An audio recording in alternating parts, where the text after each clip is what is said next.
Yo, to all the kamikaze butterflies cruising through the cosmos.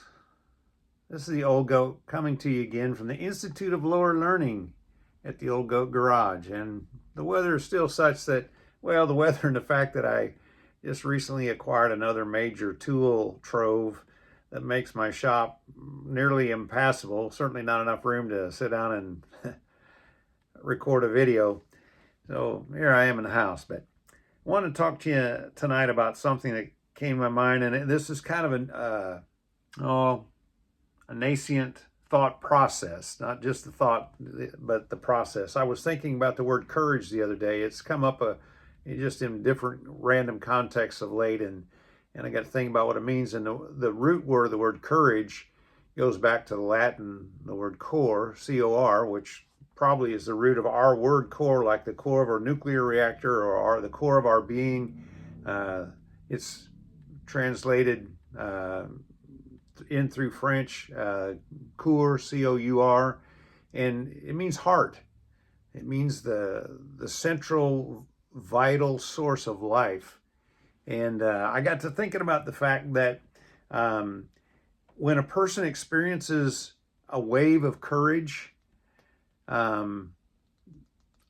lot of times there's really a visceral response to that, and I think there's a reason behind that. There's a wonderful, encouraging source of encouragement that comes from receiving encouragement, receiving courage. I don't think it's something we gin up. I think you can live in chaos, in crisis, in a dangerous environment long enough that you become somewhat accustomed to that, but whether you realize it or not, you're still paying a price. I like what I saw on a marquee a number of years ago that said, "Feelings buried alive never die." And when you're living in crisis, you may be doing an excellent job, a superlative job of responding to the immediate threats and fending those off and providing some umbrella of protection for yourself and or others. But the fact is you're paying a tremendous price, and that's an emotional price. You may not be able to discern it, may not have any sense of it at all. But I assure you the time is coming when those things that are buried alive are going to begin to surface. One of my biggest limitations, I guess you might say, there are other words, probably better words for it, that I experienced at this particular season of my life is that virtually all of my life, I've been a problem solver. And a lot of the times that problem solving did involve threats of violence. And sometimes not just the threats, but the actual practice of violence, and trying to avoid it, trying to escape it, trying to limit its potential to destroy. And, I just thought that I had no emotions for years and years. But what I've come to realize is I had one emotion that managed to find its way to the surface pretty often, which was anger. Unresolved emotions, if they don't come out in any other way, they tend to come out and make you an angry person. Now, you may not be as expressive of your anger as I tend to be, but if you're moved and empowered by anger, then there's a lot of work inside. There's a lot of stuff that needs to be dug up and addressed. And I guess maybe that's what my older years are for, in part, is to drag those things out into the light of day and go back to the places where whether I was doing the right thing in the moment, the anger that I was engulfed in while I did the right thing, sometimes the collateral damage from that was worse, than what might have happened had I not intervened, if I hadn't solved the problem, if I hadn't addressed the crisis of the moment. So anyway, I got to just thinking about courage, and then I got to thinking about fear, and I got to think about the fact that those are really spiritual battles. And then I got to thinking, but they involve us physically. And I think we tend to be much, much more aware and conscious of the physical battle that those two things evoke than we do the spiritual. What do I mean by the physical battle?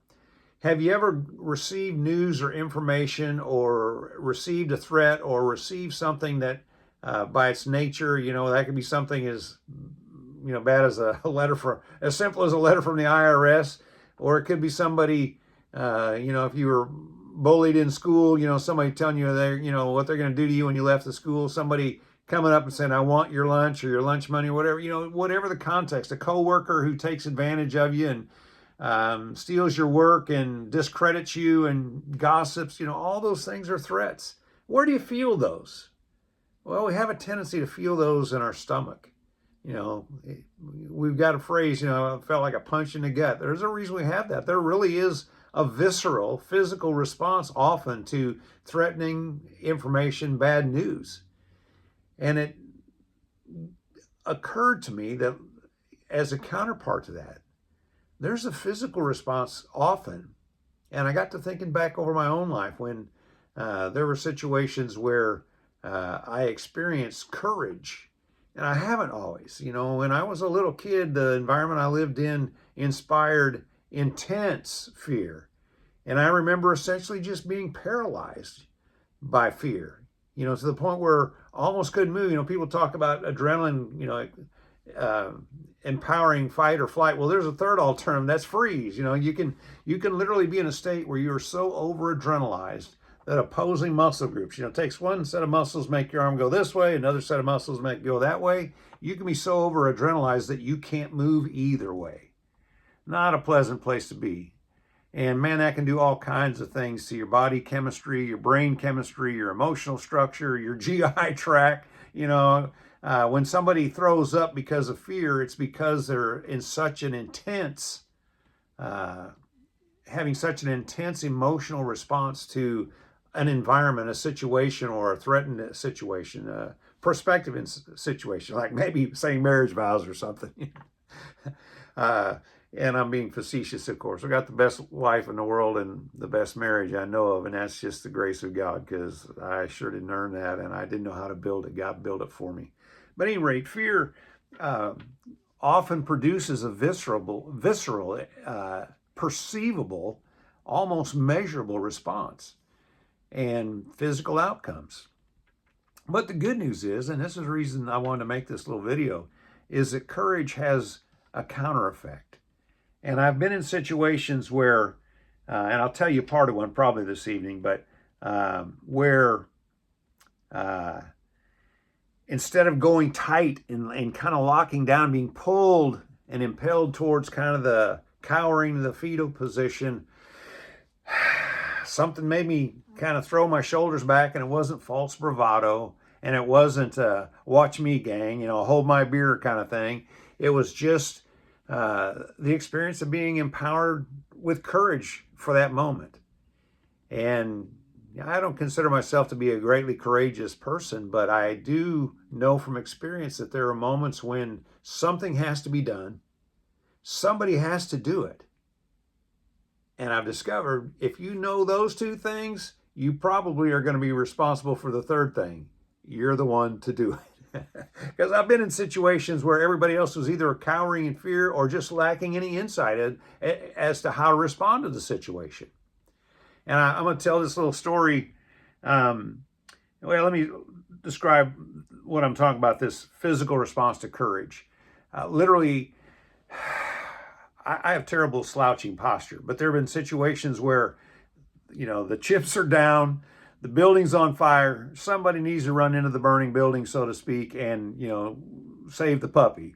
And once you know that it's got to be done, somebody's got to do it, you're the one to do it, your shoulders just go back. But not only that, your chest fills with air, and you take a deep breath of air, and you exhale, and you're just ready to go. Now, is it always that rote and that, regimented? No, I don't suppose it is. But I've been in that situation where that physiological response to the environment, to the threat of the moment, the problem, the crisis, the whatever the moment that was unpleasant that nobody else seemed to know what to do, or very few did, I've had that experience. And I know that if all of a sudden my shoulders go back and my lungs fill with air, it's go time, And that doesn't mean there's no absence of fear. And anybody who really does have or has experienced courage will tell you that courage is not the absence of fear. It's just when that fear has been supplanted as the prime mover in your life. And you have an assurance, a knowing, an internal certainty that something's got to be done. And you've been tapped out to do it. Now, the good news is that doesn't shouldn't be driven by ego. And it can be strengthened, I suppose, by practice and prior experience. But ultimately, I would say, for me anyway, that that's just a function of walking with my God and knowing that He's bigger than my circumstances. And most of the time, He's going to act in ways that mean I don't have to do a thing except pray and just tell Him my concerns and be willing to go kind of do first aid to whoever the wounded are in that situation. But sometimes it means some human being has got to be God's instrument of war. And, I'm well fitted for war by experience and probably by temperament too. But I'm not anxious to go to war anymore because I've discovered that every time I go to war, even if I'm successful in my objective, my military combat objective, and I'm using it figuratively, I've never been in the Army, was in law enforcement for a short period of time. But when I go to war, there's always collateral damage. And sometimes it takes years to clean up the collateral damage because in those moments, in every real critical situation, this is a little something that I already knew, but it was reinforced being a cop. One thing that always fails in critical situations is communication. Perfect communication is hard to achieve, and it takes a lot of personal communication that is beyond words. It's learning to read people's moods, their facial expressions, their vocal tones, their physical posture. Those things take time to learn. And unfortunately, in the heat of a critical situation, a lot of times the quality of communication breaks down. A lot of times you're reduced in your ability to even speak cogent thoughts. I have a son who one time he was driving one of my old international scouts, and he was letting the clutch grind and slip, and it was kind of hopping and stuff. He was young, probably 12, 13 years old, and we were all driving around off the road. And I said, "Clutch, clutch, clutch." And he said, "Dad, your monosyllabics don't help a thing." He didn't know what I meant, He just barely knew what a clutch was. And why was I saying clutch? He had his foot on the clutch. So that was an occasion where a very small crisis made communication breakdown. But courage is something God can infuse us with when He taps us out and says, "You're up. You're the pinch hitter. You're the OWRIBB." That stands for one who runs into burning buildings. Not everybody does that. Not everybody is equipped to do that. A lot of people's brains slow down in critical situations. I don't know. I suspect a lot of it's just practice. And it wasn't self-imposed practice, but just situational practice that I got to where I depended. And I don't say this to brag, and it's certainly not a good thing. In fact, I found it was really to my detriment. I discovered that by the time I reached adulthood and kind of left the war zone I was raised in, that a lot of times I wasn't very effective. I was just clumsy and forgetful and disorganized and confused trying to start a job. And most of my adult life, and well, actually even in my early years, preteen years even, I was self-employed. Didn't have, real regular employment in those early years, but most of my life I've been self-employed, which means you got to come up with an idea to make some money, and then you got to go out there and figure out how to do it better than the other guy so that you get the job and he doesn't get the job. But at any rate, I discovered, that a lot of times just clumsy, and I would get physically clumsy, but mentally clumsy, and sometimes just organizationally clumsy. And I would get frustrated about that. And you know what was weird? Once I got frustrated, got half mad, my adrenaline would kick in, and man, the computer started catching up and things started processing. And all of a sudden, man, the way was laid out before me. Now, not everybody has that life experience that produces that in them. And again, I'm not recommending it. Because when you run on adrenaline all the time, it's hard on your body. It's hard on your relationships. Because it's really hard to be deeply, emotionally in sync and attuned to the needs of your spouse and your children and your friends sometimes when you're running on adrenaline and you're just solving problems. You're just whacking bad guys. You're just plowing through the malice that the world throws at you, and you're half mad all the time if you're not careful. I think it's one of the Avenger movies where the Hulk needs to go Hulk, and they're talking to Dr. Banner, I believe it is, and said, we need to do something to make you mad?" And he says, and I can't quote him exactly, but basically he says, here's my secret. I'm always mad. Do we need to do something to make you angry? I'm always angry, was his response essentially. And that's the way I lived my life. And I'm just a motivated, driven person, and I'm always going to be a little intense. Yeah, I was more than a little intense. And a lot of times I would accomplish tasks, but at the cost of relationship and wounding and pushing people away, not because I wanted them to move away, but they just felt like they needed to stand back to be safe. Anyway, courage is something that God can infuse you with, even if you don't have that kind of background. So if you don't get anything else out of this rambler, take this away, that if you ever find yourself in a situation where all of a sudden you have a sense that you've been tapped out, you've been called out, you've been appointed, you've been selected, you've been drafted to do the impossible, and you don't go, but you go, that's God saying, I'm suiting you up. I'm your armor. We're about to go. Now, I'm going to give you one more little story, part of a story to illustrate this. I was out with my wife and myself and one of my kids and another couple and one of their kids a number of years ago. I was 44 years old at the time, so that tells you that's been a while.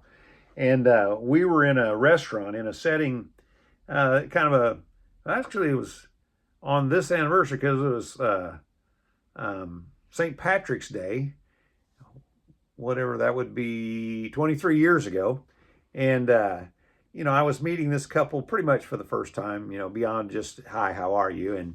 And so we're having dinner together, and I'm a social klutz. And, I either keep my mouth shut and don't look foolish, look just bored or rude or disrespectful, or I open my mouth and prove to everybody what an idiot I am by saying something that really seems clever till I hear it with my ears and I see the look on people's faces when I say it. So anyway, I thought I'd done a pretty good job of, chipping in here and there and polite conversation and not sticking my foot in my face. And we were about to finish up dinner, and this guy walks into the room of the restaurant we were in. And he had a woman with him, and he approached a table of several women, 8 to 10, I don't know, maybe 6, but probably somewhere around 8 women. And he just started railing on one of the women at the table. And I'm not going into the content of the railing. The restaurant staff saw it. There were cops all over the outside the building, but they didn't go get no cops. I can only speculate as to why they didn't do that. Everybody's kind of looking around nervously at one another as this guy is just yelling at this woman, and she never responded to him a bit. But one of her companions, and I'm not sure whether she spoke first or the companion of this guy who's doing all the railing, one of those two women spoke, and those two women started yah-yahing back and forth. He finally got his piece basically said, and he started drifting back towards the door. And I thought, well, we've dodged a bullet here because this was about to get messy. And then one of those two women, again, I don't remember which one, said something else. And now it's not directed at the guy, it's directed at the woman. The woman uses a profanity. The guy turns around and immediately uses the same profanity. And I thought, this is not good. This is called escalation. And I understood escalation very well from my vast experience of surviving chaos as a kid. And immediately upon the response of the woman at the table, the woman with the man uses a stronger profanity, and now they're drifting back towards the table. And I thought, well, he used the same profanity again immediately. So now we've got two women who don't have any clue of each other's identity, who are ready to go to Fist City. And I knew that if they got in reach of one another, somebody was going to get hit. And I wasn't exactly sure who, but I knew who was going to jail. It was going to be that guy. And it's not that I was just worried about him not going to jail, but I'm probably not the guy to have as your witness if you're going to slap a woman or a child around. It just doesn't work for me. I got a little problem with that. So here we are, restaurant of people, and this guy is now about 6 feet from this table, and they're still approaching. And what did the old goat do? And I stood up and I said, "Hey, shut your mouth." And all of a sudden, nobody cared about what was going on at that table. everybody in the restaurant was looking at the old goat, who was 44 at the time again. And back then, you know, I was still fairly physically fit. In fact, I was way, for my age, way above physically fit. I was still working quite physically in the heat and air and plumbing trade and other things where, you know, I could lift heavy things and, you know, just, well, I was in pretty good shape.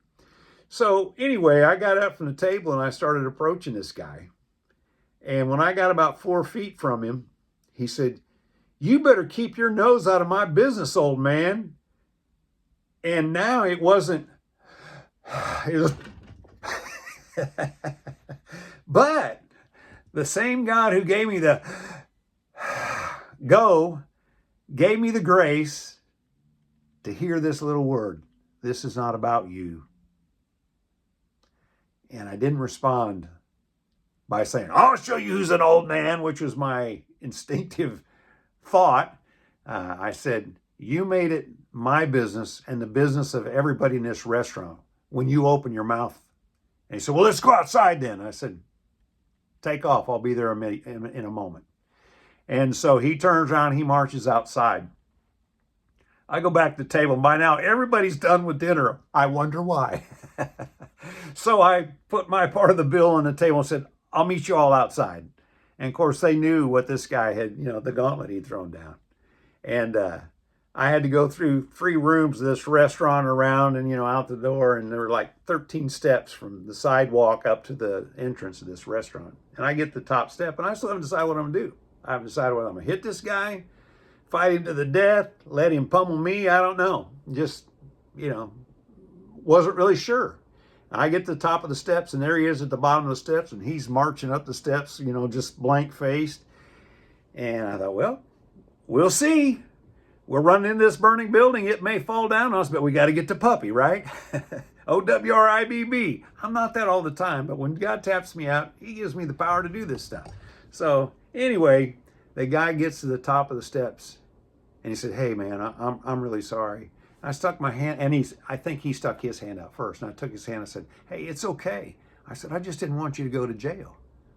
"Go to jail?" I said, "Yeah." I said, "One of those 2 women was going to take a swipe at the other." I said, "You're the only man there. You were going to jail." "Oh, man, you're right." He just started pumping my arm. Now, that was one of those times when I went to war, didn't have to fire a shot, but I went to war and, you know, apparently under some direction from God's Holy Spirit, you know, talking to the old geezer. Because twice he called me an old man, and both times I was able to say, "It ain't about me." He said that to me, actually. So anyway, kind of a happy outcome there, with the exception, when you go to war, those bombs always do some collateral damage. I still have contact with that other couple. And to this day, they've never said a thing about it, but to this day, sometimes when we're in conversation, and we don't spend a lot of time with them, but when we encounter them at various gatherings, I kind of wonder if they're not thinking about, "I remember when I really got to know this guy." And who knows? Someday we'll all find out, right? But at any rate, the takeaways here are that courage isn't the absence of fear. In fact, one other little detail, my wife, after this is all over, she said, "Did you not see how big that guy was?" I said, "Oh, he's not that big." And she was concerned for my health and well-being, and I had never articulated this, I don't think, to anybody before that moment when my wife, who loves me so, you know, unreservedly, made that comment. But I was able to then and since then make this statement basically in one form or another. It really doesn't matter. When you know what needs to be done and you know somebody's got to do it and you realize you're the person to do it, win, lose, draw, it does not matter. Fear is a waste of time. It's a waste of energy at that point. So in that sense, yes, I think sometimes we can escape fear, but there's always fear going in that you're going to have to. But the fear going in that you might have to respond to a situation isn't anything like the cowering fear, the paralyzing fear of knowing that you're in a battle and you're absolutely helpless and you're frightened and you're concerned about the outcome. That guy could have mopped the floor with me, quite possibly. I don't know. At that time, I had a few tricks up my sleeve. Still got them. Don't know if I can execute them now. Or if they would be effective if I did execute them. I still find situations in life where information just immediately twists my guts up. Man, it's so good when I remember the faithfulness. 67 years, lots of battles. 15 years in a war zone, off and on.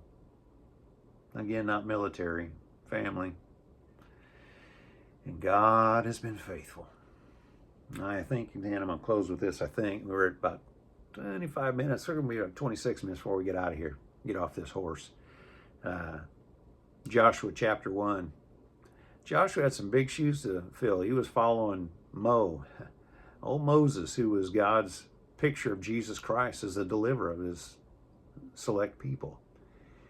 And Moses dead. Moses didn't get to take the people into the promised land, and man, that looked impossible. And God 3 times in one chapter says, be strong and of a good courage. Be strong and have heart. Be strong and let your heart swell to the occasion, to the task that's before you. That's good advice for Joshua. It's good advice for Don. And it's good advice for you.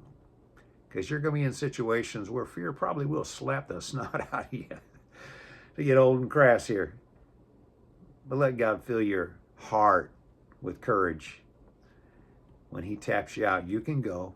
You may not win, but you can still accomplish what he wants accomplished.